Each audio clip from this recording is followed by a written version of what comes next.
오늘 이제 새해 첫 거래일을 맞이를 했으니까 작년 한 해를 되돌아보고 도대체 오늘 왜 오르는지 네. 그리고 이번 주 어떤 체크 포인트들이 있는지 한번 쭉 살펴봐야 될 것 같습니다. 네. 작년 증시 한번 되돌아보는 시간을 가져볼까요? 네, 좋습니다. 오늘 첫 거래일인 만큼 작년 뉴욕 증시 어떻게 움직였는지 쭉 한번 짚어보면요. 사실 작년 뉴욕 증시는 역대급으로 부진한 성적을 내면서 마감을 했습니다. 3대 지수가 모두 2008년 금융위기 이후로 최악의 해라는 평가를 받았는데요. 특히 기술주 중심의 이 나스닥 지수가 지난해 33% 이상 빠지면서 약세장에 빠졌다는 평가를 받았습니다. 그리고 S&P 500 지수도 19.4% 하락하면서 거의 20% 정도 급락하는 모습이었는데요. S&P 500 지수가 두 자릿수 때 하락을 기록한 게 지난 45년 증시 역사상 단 6번밖에 없었다고 합니다.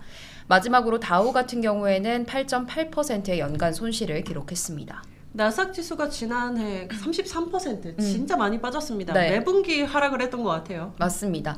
단 한 분기도 지난해 분기 상승세를 보여주지 못했는데요. 나스닥 지수가 4개 분기 연속으로 하락한 건 닷컴 버블 사태 당시인 2001년 이후로 또 처음 있는 일이라고 합니다. 특히 초대형 기술주 빅테크 종목들이 타격을 많이 입었는데요. 이 미래 성장에 기반한 빅테크가 금리 변동에 아무래도 민감하기 때문이라고 평가를 받고 있고요.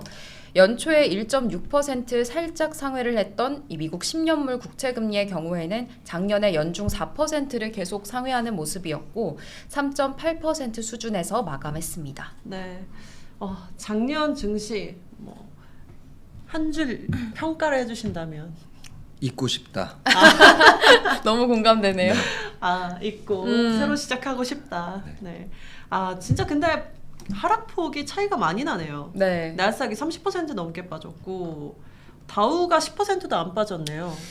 그렇죠. 다우를 구성하고 있는 큰 종목들이 대부분 에너지 관련주가 좀 있었고 그리고 뭐 생활필수품이라든지 네. 테크주가 거의 없었기 때문에 상대적으로 나스닥이나 S&P 테크주가 더 많이 들어있었잖아요. 그 부분이 좀 지수상으로는 조금 불편해 보일 수 있어도 당연한 결과다 이렇게 표현해 볼 수가 있을 것 같은데 어쨌든 저희가 가장 괴로웠던 거는 테크주 때문에 괴로웠잖아요. 네. 네, 뭐 빅테크 다 보유하고 계시니까. 네, 너무 많이 보유하고 계셔가지고 채팅창에서도 테슬라에 대해서 지금 열광적으로 지금 토론이 벌어지기도 했었고 그게 좀 많이 아쉬웠는데 어찌됐든 제가 판단하기에는 이제 금리 수준의 고점이 거의 확인이 됐기 때문에 저는 거의 내피셜로 99% 확인됐다고 보고 있거든요.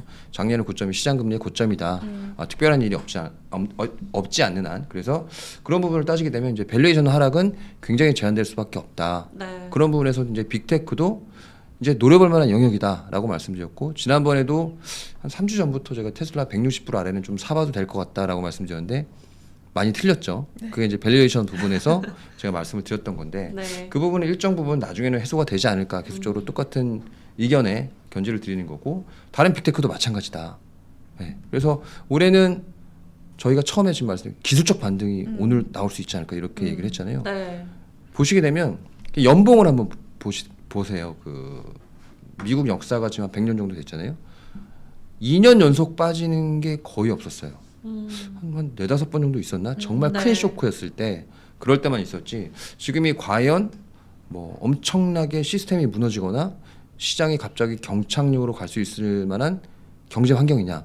그걸 따져보게 되면 그건 아니거든요. 네. 그럼 올해는 당연히 증시가 내내 올해 한 해 내내 들을 말이 기술적 반등.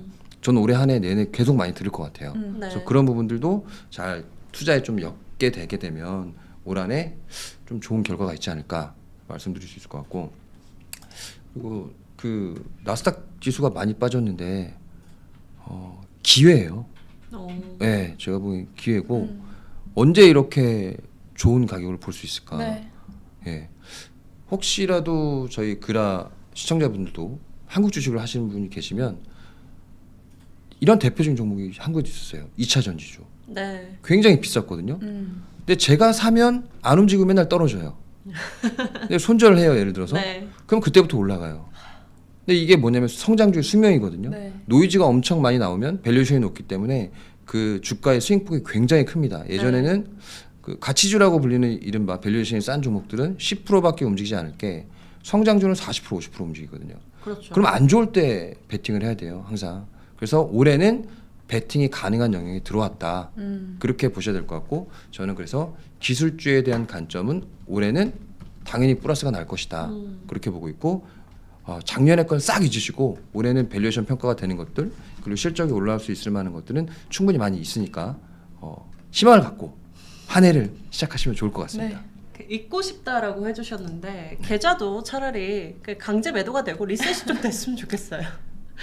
얘를 이제 안고 가는데 네네. 잊고 싶지만 잊어지지 않거든요. 계좌를 열 때마다. 찍혀 있으니까요. 아 그렇죠. 찍혀 있죠. 근데 그 저희가 그때 한번 몇 개 종목을 다뤄봤잖아요. 근데 그때 뭐 임대했던 종목 뭐였죠? 또 까먹었네.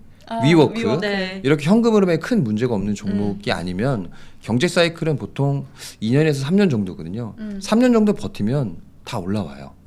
네, 특이하게 나쁜 종목 빼고 근데 제가 두 앵커님들 종목이 뭔지 모르기 때문에 네. 자세하게 말씀을 드릴 수는 네. 없지만 특이하게 나쁜 종목이 아니기를. 네, 그래서 경기 사이클을 충분히 탈 수 있는 종목들 그런 기업들은 너무 비싸게만 정말 꼭지에 잡지만 않았으면 다 올라올 수 있으니까 올 한해는 힘차게 시작하시기 바랍니다. 네.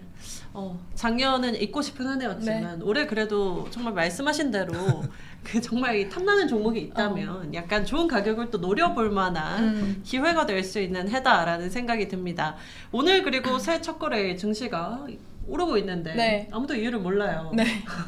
CNBC에서 이유를 하나 들어줬는데 그렇습니다. 너무 많은 기대는 하지 않는 게 네. 좋겠다. 네. 뭐 증시 전망이 늘 그렇듯이 네. 하지만 또 궁금하니까 뭐라고 이야기를 했는지 저희가 정리를 해왔습니다. 일단 시장에 새로운 소식이 없는 오늘 시장에서 지수 선물이 강세를 보이는 이유 CNBC가 하나 보도를 했는데요. 간단하게는 이제까지의 역사적인 데이터를 봤을 때 S&P 500 지수가 하락한 후에 반등하는 경향이 있었다 이런 이야기였습니다. CNBC에서 내놓은 표를 하나 보면요. S&P 500 지수가 한 해 동안 1% 넘게 빠지면 그 다음 해에는 평균 15% 정도 반등을 했다고 하는데요. 현재 시간 22일 스쿼크박스에서 실비아 자블론스키 CEO가 연준이 부양에 나섰던 코로나19 팬데믹 직후 아니면 2008년 이후처럼 1, 2개월 이내에는 반등이 일어나진 않을 것이라면서 이번에는 조금 더 장기적인 관점으로 기다림이 필요할 거라고 전했습니다. 그리고 1940년대 이후로 시장은 공식적으로 불황이 닥치기 전까지는 증시가 바닥을 친 적이 없다고 전하면서 많은 투자자들이 올해 공식적인 경기 불황이 시작되면서 시장은 다시 최저점을 기록할 것으로 예상하고 있다고 언급을 했는데요. 하지만 지금의 미국 경제는 이 분석가는 상당한 회복력을 가지고 있다고 낙관적인 전망을 제시했습니다. 기업들의 실적이 유지되고 또 금리 인상이 멈춘다면 증시가 반등할 수 있을 거라는 전망이고요. 그렇게 되면 지금의 밸류에이션 수준에서 투자자들은 결국 투자를 재개할 수밖에 없을 거다 이렇게 덧붙였습니다. 네, 오늘 증시 이제까지 역사적인 흐름을 봤을 때 좀 표를 틀어주셨는데 네. 많이 빠진 해, 그 다음 해는 뭐 결국 오르더라 이 얘기예요. 네, 읽어보니까 그렇네요. 네. 제가 많은 기대하지 마시라 말씀드렸잖아요. 네. 네. 슈퍼챗을 또 네. 아주 센스 있게. 의미 있는 숫자 네. 2023으로 보내주셨습니다. 리인원님 감사합니다. 아 역시 센스. 네. 네, 이거 해줘야죠. 네, 감사합니다. 네, 여러분 오늘 좋아요도 한 번씩 부탁드립니다. 장도 그래도 올라주고 네. 승진도 하셨고 좋은 소식들이 많네요. 네.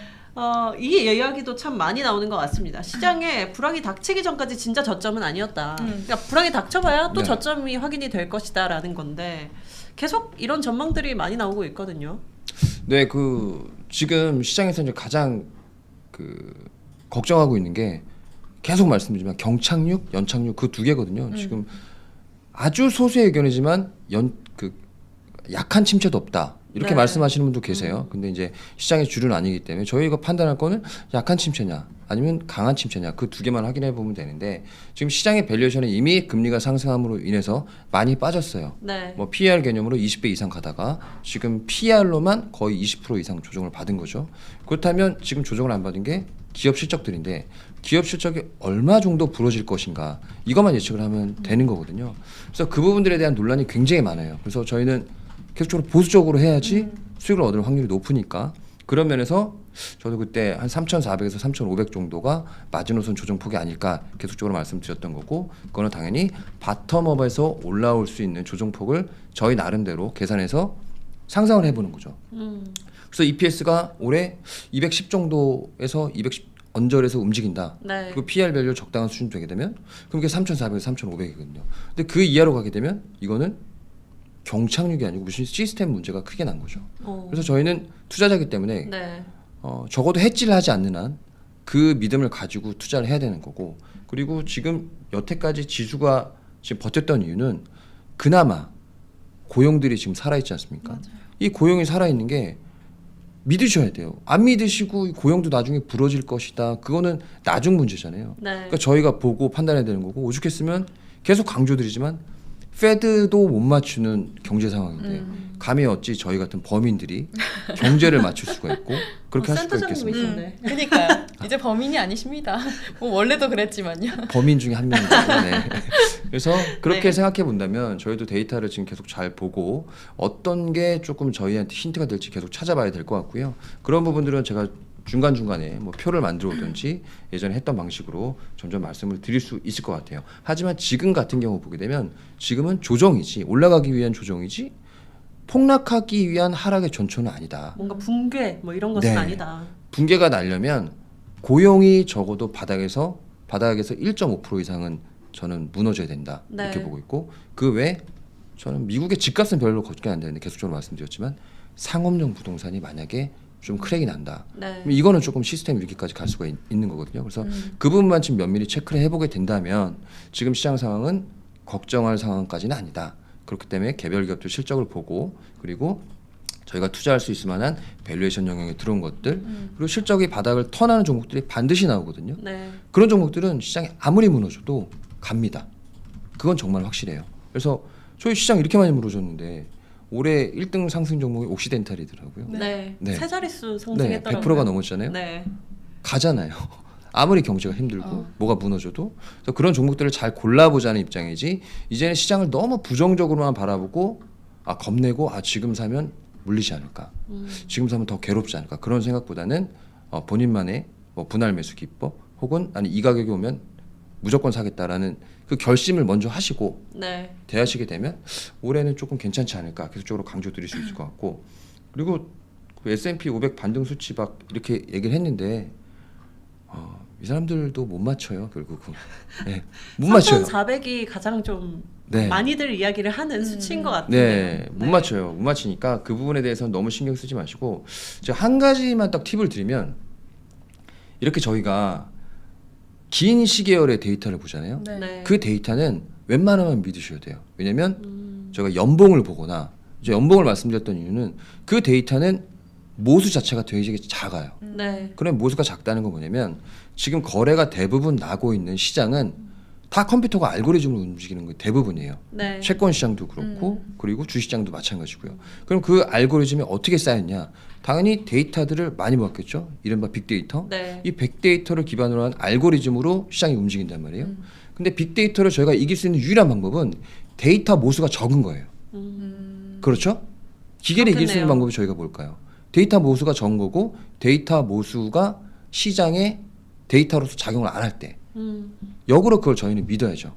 그래서 연봉을 말씀을 드린 거고, 그래서 짧은 데이터보다는 시계열의 긴 데이터를 믿으시게 되면은 시장에서 올해 성공할 확률이 높다. 그리고 이건 항상 적용되는 말일 수도 있다. 이런 팁을 좀 드릴 수 있을 것 같고요. 그래서 짧은 데이터보다는 긴 데이터 위주로, 시계열 위주로 좀 보시라. 그러면 올해도 제가 데이터 디펜던트를 하게 되면서 충분히 시장을 조금은 앞서 나갈 수 있지 않을까. 그렇게 좀 희망 섞인 얘기를 좀 해보겠습니다. 네. 지금 제가 느끼는 바로는 센터장님이 처음에 출연하셨을 때 네. 팀장님 시절 그때보다는 뷰가 그래도 좀 낙관적으로 좀 변했다라는 생각이 들거든요. 근데 해가 바뀌면서 조금 더 느껴지는 것 같아요. 그러니까요. 오해는 하지 마세요. 네. 저는 그러니까 제가 이제 올해 이제 블로그도 저 하잖아요. 네. 근데 거기서 이제 올해 제가 가볍게 한번 예측해 본 몇 가지들이 있어요. 몇 가지가 있는데 저는 지금도 조정이라고 봐요. 지금도 조정인데 그래서 잘 골라보자라고 계속 네. 말씀드린 거고, 올라갈 때는 웬만한 주식을 다 사도 다 수익을 날 수가 있어요. 그렇죠. 근데 지금은 그런 상황은 아니다. 이렇게 보고 있는 거고, 그래서 지금 현재 1분기는 조정장이기 때문에 적절한 포인트를 골라야 되는 거고, 그리고 저희가 넘어야 될 산이 1월에 벌써 2개나 있잖아요. 네. 네. 다음 주에 ISM 제조업 지표, 뭐 고용 지표, 그리고 네. CPI 다 있지 않습니까? 그래서 그 두 지표를 넘기 위해서 시장 변동성은 충분히 있을 것이다라고 보시면 될 것 같고, 잠깐 딴 얘기를 해볼게요. 오늘 첫날인데 국내 시장도 오늘 보시게 되면 아침에 코스닥 지수가 마이너스 5%로 시작을 했어요. 그러니까요. 네, 깜짝 놀랐어요. 네. 근데 반대 매매가 나올 줄은 알고 새해 무슨 있었는데 날벼락이 떨어졌나? 그 반대 매매가 나오는 거였어요. 네, 그러니까요. 근데 미국 시장도 마찬가지예요. 지금 반대 매매가 엄청나게 나오고 있어요. 네. 그래서 이런 수급적인 요인들이 변동성을 지금 키우고 있기 때문에 그 변동성을 저희는 역으로 잘 이용을 해야 되는 거죠.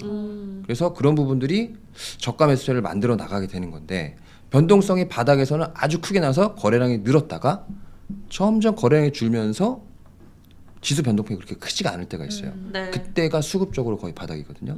그때가 아마 미국 시장도 아마 적용이 될 것 같고 오늘 한국 시장에서도 그런 모습이 나왔어요. 일부. 그러다 보면 한국 시장도 글로벌 시장에 연동이 돼 있잖아요. 네. 그러면서 아마 미국 시장이 오늘 오르지 않을까 저 개인적으로 생각했는데 저도 오늘 하루 종일 바빠가지고 준비하다가 딱 보니까 선물이 오르고 있더라고요. 왜 오르지? 그래서 여러 가지 저도 냅션을 짜봤는데 아마 그런 것들이 일부 작용하지 않았을까. 그래서 가장 쌀 때는 억지로 팔 때요. 제가 이거 손절해야지 하고 누르는 게 아니고 그냥 팔릴 때. 네. 자 담보 부족입니다. 그래서 매도가 자연스럽게 나갈 때 그때가 가장 쌀 때거든요. 단기적으로. 그래서 그런 모습들을 보게 된다면 지금 수급 상태가 미국도 한국도 굉장히 안 좋았던 악순환의 마지막 고리를 지금 지나고 있는 상황이다. 그래서 악순환은 어찌됐든 지나요. 순환이기 때문에. 그 다음에는 선순환이 들어가겠죠. 네. 근데 이 선순환이 올 때 잘 포착을 해서 그때는 아무거나 사도 수익이 잘 나는. 그래서 지금 1월 달은 그래도 저 조심스러운 예측이지만 이런 얘기는 안 했는데 단기적으로도 다음 주부터는 조금씩 빠졌을 때는 사봐도 되지 않을까. 좋아하는 종목들. 네. 근데 계속적으로 말씀드리지만 이상한 종목 사시면 안 됩니다. 네. 네. 지금 댓글창에 이제 좀 괜찮을 것 같다 하자마자 그래서 뭐 지금 사 마라 막 성격 급하신 분들 네. 총출동했거든요. 네. 그래서 제가 이제 여러분 조금 장기적으로. 지금 당장 버튼 네. 눌러라 뭐 이런 거 아니니까. 네. 네.